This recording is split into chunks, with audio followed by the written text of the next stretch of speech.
한국인의 대표적인 이 주거 형태는 아파트로 국민의 절반 이상이 아파트에 살고 있다라는 통계가 있습니다.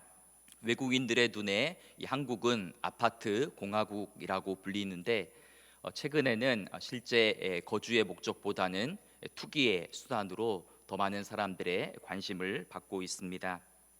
얼마 전 광주의 신축 아파트 현장에서 외벽이 붕괴되어 6명의 인부가 죽는 사고가 발생했습니다. 공사 기간을 단축하기 위한 부실 공사, 관리 감독의 소홀 등으로 이 후진국에서나 일어날 법한 사고가 일어났지만 철저한 원인 규명과 재발 방지를 위한 대책보다는 동일한 아파트의 브랜드가 있는 우리의 아파트 집값이 떨어지지는 않을까를 더 고민하는 사람들의 모습을 보면서 참 마음이 씁쓸했습니다.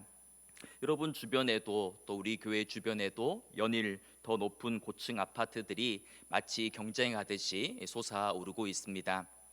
여러분은 수직으로 높이 올라가는 아파트를 보면서 무슨 생각을 하십니까?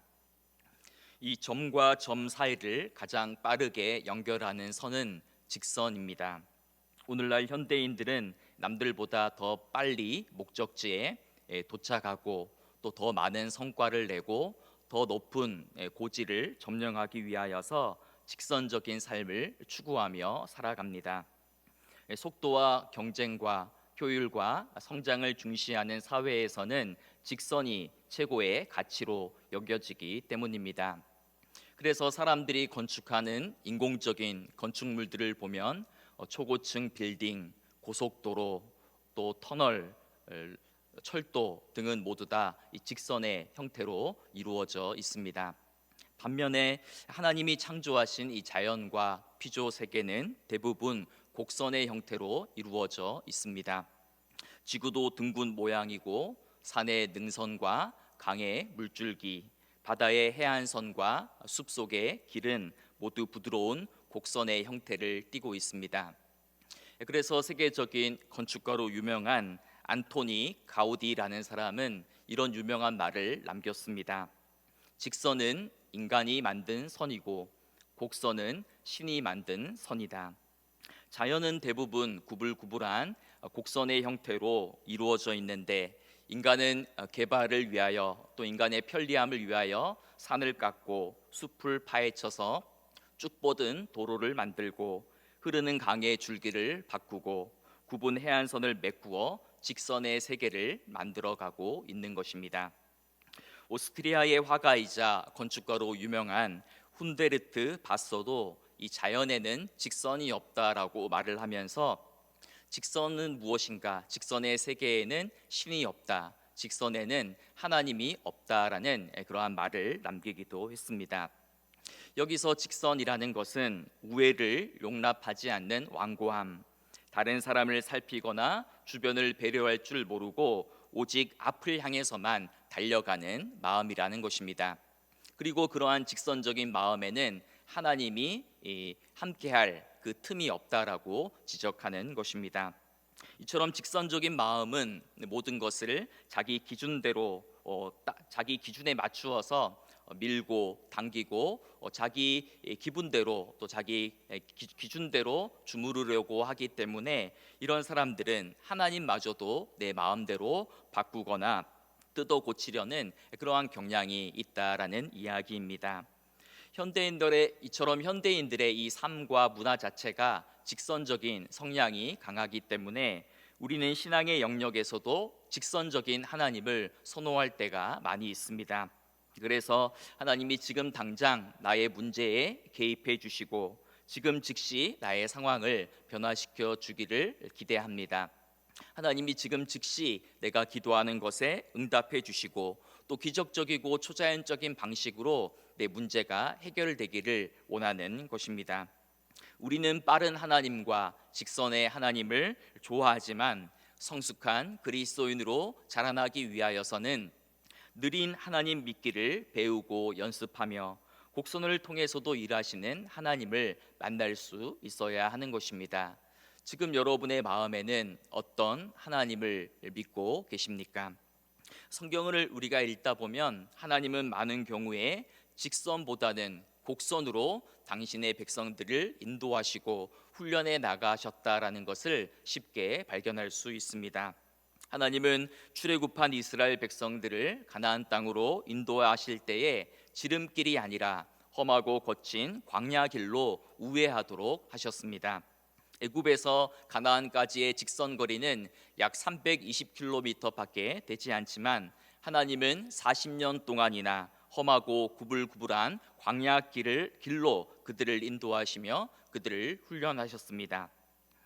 사람이 떡으로만 사는 존재가 아니라 하나님의 입에서 나오는 모든 말씀으로 살아가는 존재임을 일깨워 주시기 위하여 하나님의 거룩한 백성으로 그들을 연단하고 훈련하시고 새롭게 빚어나가시기 위하여서 구불구불한 길로 곡선의 길로 인도하셨던 것입니다. 우리가 좋아하는 성경의 인물들도 대부분 직선 코스가 아닌 굽은 길과 우회로를 통하여 하나님을 새롭게 만나고 하나님의 사람으로 세워지고 하나님의 일을 감당해 했습니다.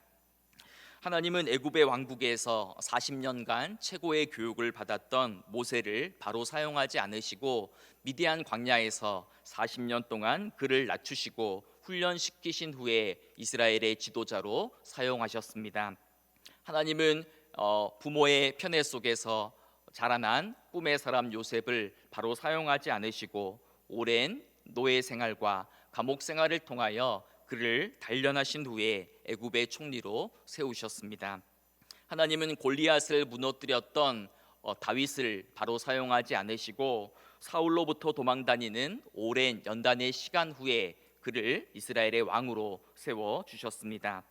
하나님은 가말리엘 문화에서 당대 최고의 엘리트 교육을 받고 율법으로도 전혀 흠이 없이 살았던 바울을 바로 사용하지 않으시고 아라비아 광야에서 3년의 시간 동안 그를 훈련하시고 연단시키시며 육체의 가시도 주신 후에야 그를 이방인의 사도로 사용하셨습니다.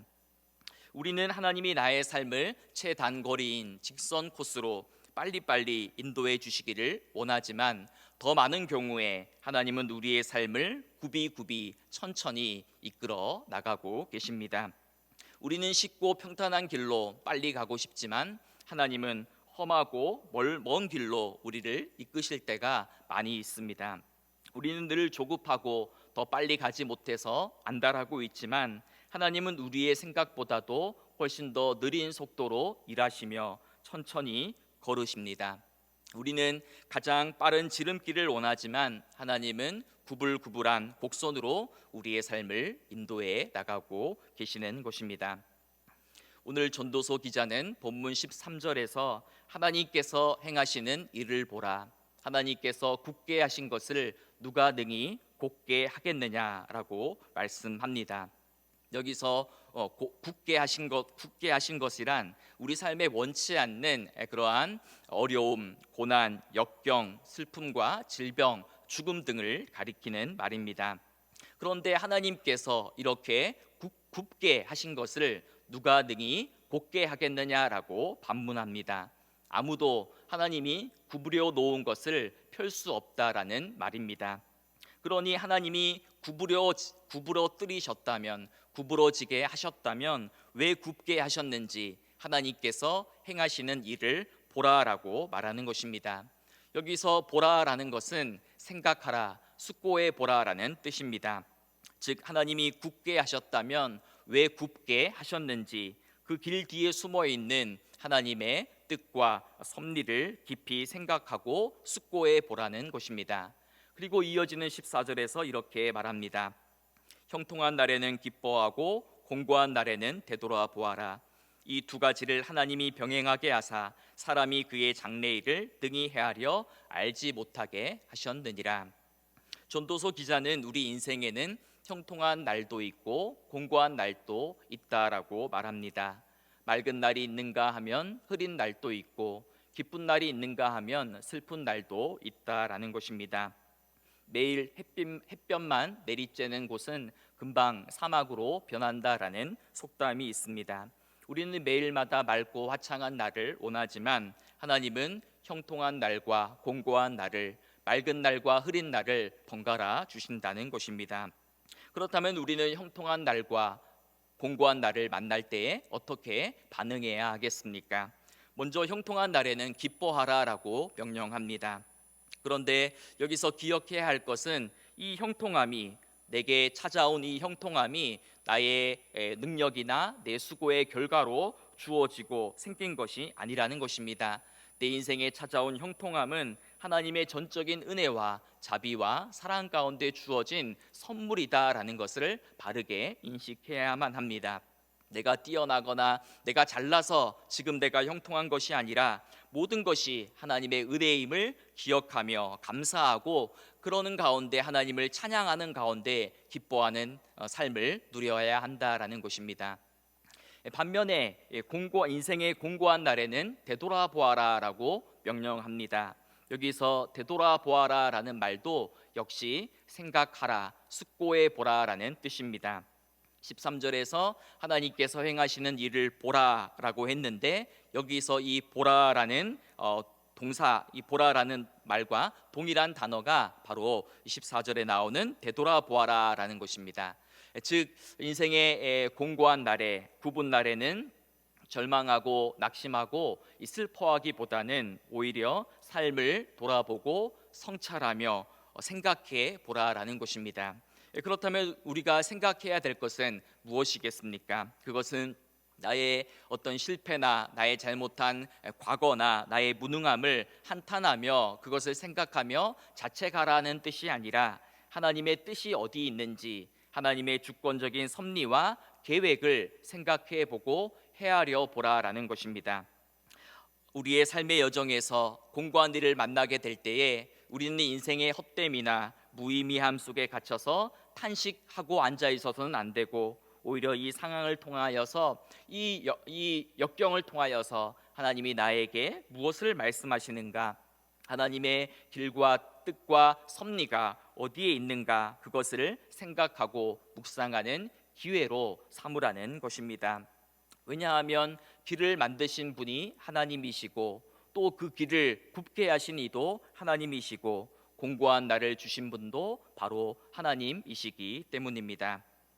그렇다면 왜 하나님께서는 우리 인생 가운데에 형통한 날도 주시고 공고한 날도 주시는 것이겠습니까? 오늘 본문 14절 후반절을 보겠습니다. 이 두 가지를 하나님이 병행하게 하사 사람이 그의 장래일을 능히 헤아려 알지 못하게 하셨느니라. 하나님은 우리 인간을 창조하실 때에 내일을 알지 못하는 존재로 우리 인간을 만드셨습니다. 내일을 미리 안다면 참 속도 편하고 좋을 텐데, 왜 하나님은 장래일을 알지 못하도록 인간을 만드셨을까요? 만약 내가 죽는 날짜를 정확히 알고 있다면 미리 삶을 잘 준비하고 잘 정리하고 준비할 수 있을 것 같지만, 실제로 그 날을 안다고 한다면 인간은 죽음과 죽음의 공포와 두려움 속에서 더 깊은 절망에 빠지고, 오히려 자포자기하는 심정으로 인생을 흥청망청 낭비하며 살 것입니다. 또한 모든 미래가 다 결정되어 있다라고 한다면 사람들은 기계론적인 숙명론에 빠져서 무의미한 인생을 살아갈 수밖에 없을 것입니다. 하나님이 인간들로 하여금 장래일을 알지 못하게 하신 까닭은 매일매일 하루하루 깨어서 하나님을 바라보고 매일 하나님만 의지하며 매일 하나님만 경외하도록 살아가도록 하시기 위함인 것입니다. 하나님은 아브라함에게 소명을 주실 때에 너는 너의 본토와 친척과 아버지의 집을 떠나서 내가 내게 지시할 땅으로 가라라고 명령만 하셨을 뿐, 정작 어디로 가야 되는지에 그 구체적인 목적지에 관해서는 말씀해 주지 않으셨습니다. 히브리서 11장 8절에 보면 믿음으로 아브라함은 부르심을 받았을 때에 순종하여 장래의 유업으로 받을 땅에 나아갈새 갈 바를 알지 못하고 나아갔다라고 보도하고 있습니다. 하나님은 아브라함에게 고향을 떠나라는 명령만 하셨을 뿐 그에게 정확한 목적지를 알려주시거나 그의 손에 지도나 나침반을 들려주지 않으셨다라는 것입니다.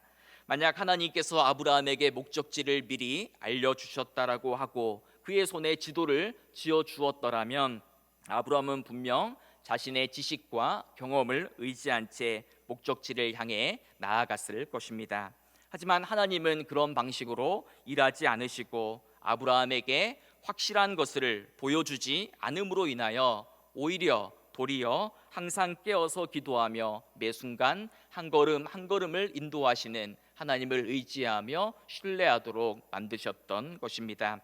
하나님은 아브라함의 미래와 장래를 불확실하고 예측 불가능하도록 만드셔서 도리어 확실하신 하나님만을 붙들며 살아가도록 아브라함의 인생길을 인도해 주셨던 것입니다.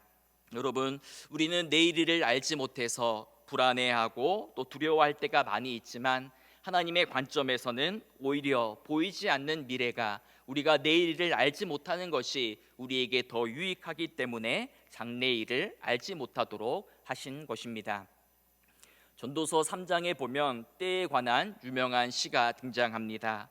범사에 기한이 있고 천하 만사가 다 때가 있다라고 이야기하면서 태어날 때가 있으면 죽을 때가 있고 심을 때가 있으면 뽑을 때가 있고 죽을 때와 치료할 때, 울 때와 웃을 때, 슬퍼할 때와 춤출 때, 안을 때와 멀리할 때, 찾을 때와 잃어버릴 때, 잠잠할 때와 말할 때가 있다라고 이야기합니다. 우리 눈에는 좋은 때와 나쁜 때가 있는 것처럼 보이지만 하나님 안에서는 그 모든 때가 나름대로 다 절대적인 가치와 의미를 지니고 있다라는 것입니다. 그래서 전도서 기자는 이렇게 고백합니다. 하나님이 모든 것을 지으시되 때를 따라 아름답게 하셨고 또 사람들에게는 영혼을 사모하는 마음을 주셨느니라. 그러나 하나님이 하시는 일에 시종을 사람으로 측량할 수 없게 하셨도다. 인간은 하나님이 하시는 일의 시작과 끝을 모두 이해하고 깨닫지 못하지만 하나님은 모든 것을 때를 따라 아름답게 만드시고 모든 것이 제때에 적절하게 알맞게 일어나도록 우리의 인생과 세상 만사를 주관하시고 다스린다라는 그러한 고백입니다. 하나님이 모든 때를 아름답게 하셨다라는 이 고백은 이런들 어떠하리 저런들 어떠하리 이것도 좋고 저것도 좋고 어차피 인생은 돌고 도는 것이라는 그러한 허무주의나 염세주의를 가리키는 말이 아닙니다. 전도서 기자는 해 아래서 인간의 삶이 얼마나 허무하고 유한하고 덧없는 것인지를 보여줌으로써 우리가 정말 추구해야 될 것은 해 위의 삶, 영원한 삶이다라는 것을 교훈해 주고 있습니다. 그리고 무엇보다도 해 위의 것, 영원한 것이 무엇인지를 알고 있기에 그 영원한 것에 비추어서 오늘 내게 주어진 일상을 해석하고 하나님이 내게 허락하신 삶의 자리가 어떠하든지 그 내게 주어진 그 삶의 몫을 정성스럽게 살아가는 그 일이 바로 믿음의 삶이다라는 것을 교훈해 주고 있는 것입니다. 그러하기에 우리는 우리 인생길에서 나의 인생길에서 구분길이 나타났을 때 내가 세운 계획이 빗나갔을 때에 내가 원치 않는 일과 사건과 사고가 발생했을 때에 불평하고 원망하고 낙심하기보다는 먼저 하나님의 뜻과 섭리와 길이 어디 있는지 헤아려 보고 생각하고 그것을 묵상하고 숙고하는 그러한 기회와 계기로 삼아야 한다라는 것입니다. 우리는 인생의 문제나 어려운 난관을 만나면 그것을 정면으로 돌파해 나가는 것만을 믿음이다라고 생각하는 경향이 있습니다. 하지만 참된 믿음이란 문제나 어려움이나 그런 역경을 정면으로 돌파해 나가는 것뿐만 아니라 하나님이 나에게 허락하신 상황 속에서 먼저 순종하는 자세로 그 문제를 통하여 말씀하시는 하나님의 목소리에 먼저 귀를 기울이고 그 문제 속에서 하나님과 동행하는 법을 익히며 살아가는 것이 더 성숙한 믿음의 자세인 것입니다. 지금 내가 걸어가는 길이 굽어 있다면 내 인생의 고속도로를 뚫어 달라라고 기도하는 것이 아니라 하나님과 함께 구부러진 길을 걸어가는 것이 성숙한 믿음인 것입니다. 기독교 신앙은 내일 일어나는 일과 모든 사건을 정확하게 예측하고 모든 문제에 대한 정답을 아는 미신적인 종교가 아니라 답이 없이도 주님과 함께 살아가고 걸어가는 법을 배워나가는 여정이기 때문입니다. 몸이 약한 한 남자가 있었습니다. 그는 건강이 좋지 않다 보니 매사에 의욕이 없고 우울하고 늘 신경이 예민했습니다. 그래서 깊은 산속에 시골집을 구해서 요양을 시작했는데 그 집 앞에는 큰 바위가 있어서 그 바위 때문에 경치가 가려져서 답답하고 또 집을 드나들 때도 길을 빙 둘러가야 해서 여간 불편한 것이 아니었습니다. 하루는 기도하면서 하나님, 저 눈앞에 있는 바위를 제발 좀 옮겨 주십시오, 치워 주십시오라고 불평을 내뱉었습니다. 그랬더니 하나님이 꿈에 나타나셔서 얘야, 바위 때문에 고민하고 있다면 집 앞에 있는 그 바위를 매일 아침마다 나가서 밀어라 라고 말씀하셨습니다. 꿈에서 깬 남자는 하나님이 나의 기도에 응답해 주시고 이제 바위를 치워 주시려는가 보다라고 생각하고 매일 아침마다 나가서 바위를 힘껏 밀었습니다. 하지만 몇 달이 지나도록 바위는 꿈쩍도 하지 않고 단 1cm도 움직이지 않았습니다.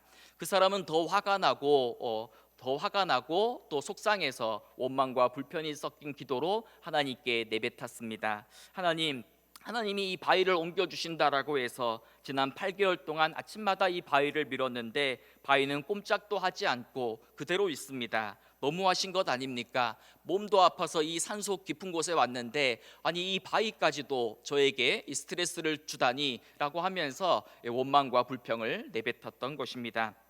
그러자 하나님이 이렇게 말씀하셨다라는 것입니다. 나는 너에게 바위를 옮겨주겠다라고 말한 적이 한 번도 없다. 그냥 바위를 밀라고 했을 뿐이다. 아니 바위를 옮길 것도 아닌데 왜 밀라고 하셨습니까? 또 이 사람이 되물었습니다. 그러자 하나님이 이렇게 말씀하셨다라는 것입니다. 궁금하다면 가서 거울을 보거라. 남자는 의아해하면서 거울을 보았습니다. 그랬더니 그 거울 속에는 병약하고 초췌한 자신의 모습이 아니라 근육질의 건강한 남자가 서 있었던 것입니다. 그리고 가만히 생각해 보았더니 지난 8개월 동안 밤마다 했던 기침도 잦아들었고 불면증도 사라졌다라는 것을 발견했다라는 것입니다. 하나님의 계획은 바위의 위치를 옮기고 바꾸는 것이 아니라 그 사람 자체를 변하고 바꾸고 새롭게 하는 것에 하나님의 뜻이 있었다라는 이야기인 것입니다. 사랑하는 여러분, 지금 여러분 앞에는 어떤 커다란 바위들이 놓여 있으십니까? 어떤 커다란 바위가 여러분의 앞을 가로막고 여러분이 걸어가는 길을 둘러가도록 불편하게 만들고 있습니까? 물론 하나님은 단 한순간에 그 바위를 금방이라도 옮겨 버리실 수 있습니다. 하지만 하나님은 더 많은 경우에 그 바위로 인하여서, 그 커다란 바위들로 인하여서 내가 변화되기를 원하시고 가로막힌 장애물 때문에 길을 우회하면서 굽어 돌아가면서 그 굽어 돌아가는 인생길 뒤편에 놓여져 있는 하나님의 은혜를 발견하라라고 말씀하는 것입니다. 우리는 구불구불한 길보다는 직선으로 쭉 뻗은 대로를 선호합니다. 그래서 내가 걸어가는 앞길에는 모든 장애물들이 다 사라지고 내 인생이 정말 고속도로처럼 활짝 열리기만을 원하고 남들보다 더 빠른 지름길로만 달려가기를 원하는 것입니다.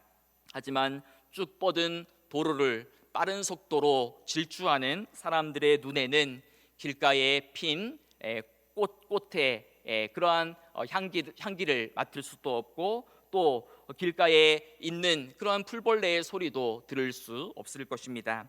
앞을 향해서만 달려가는 사람은 작고 여린 것들을 볼 수도 없고 약하고 소외된 이들의 목소리를 들을 수도 없는 것입니다.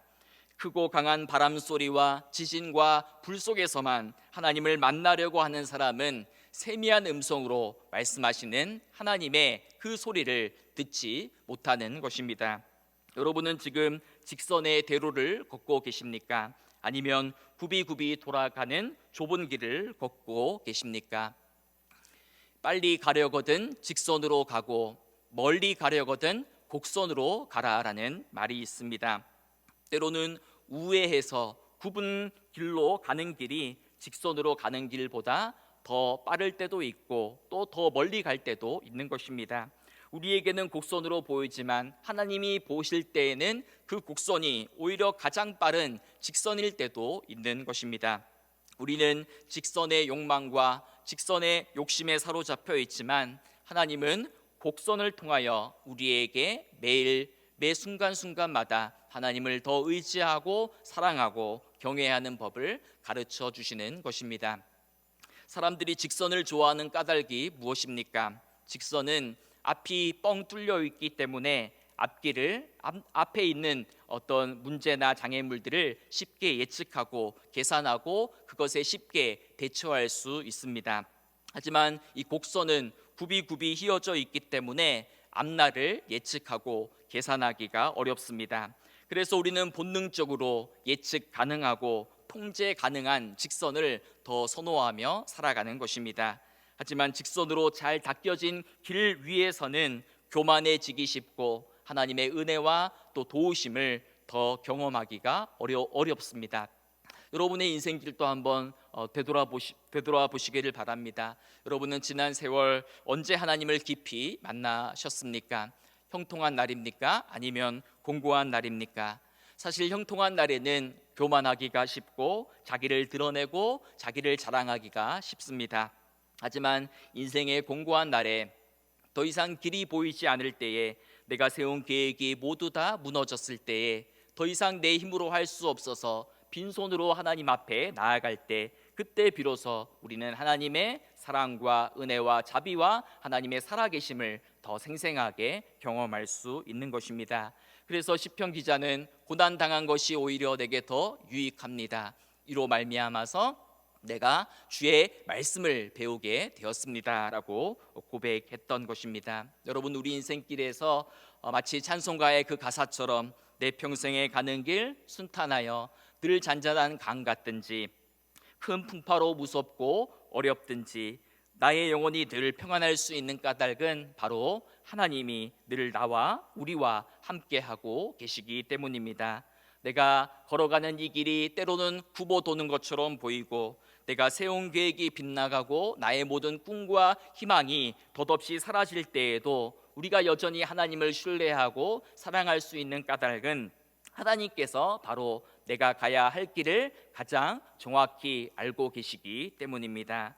사랑하는 여러분, 우리는 내일과 장래를 알지 못하는 그러한 불안과 불투명함 가운데 하루하루를 살아가는 존재입니다.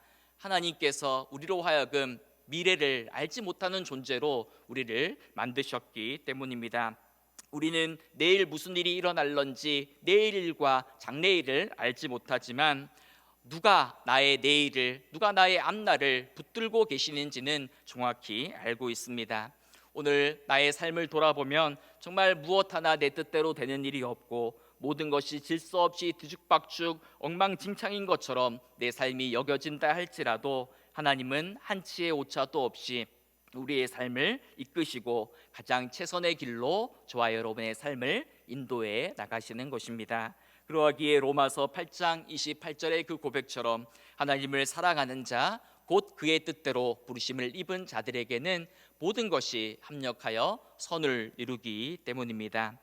바라기는 저와 여러분이 날마다 이 믿음과 이 신뢰를 가지고 형통한 날에는 하나님의 은혜를 찬양하고 감사하며 기뻐하고 공고한 날에는 하나님의 뜻과 섭리와 길을 생각하고 묵상하는 믿음으로 살아갈 수 있게 되기를 간절히 소망합니다.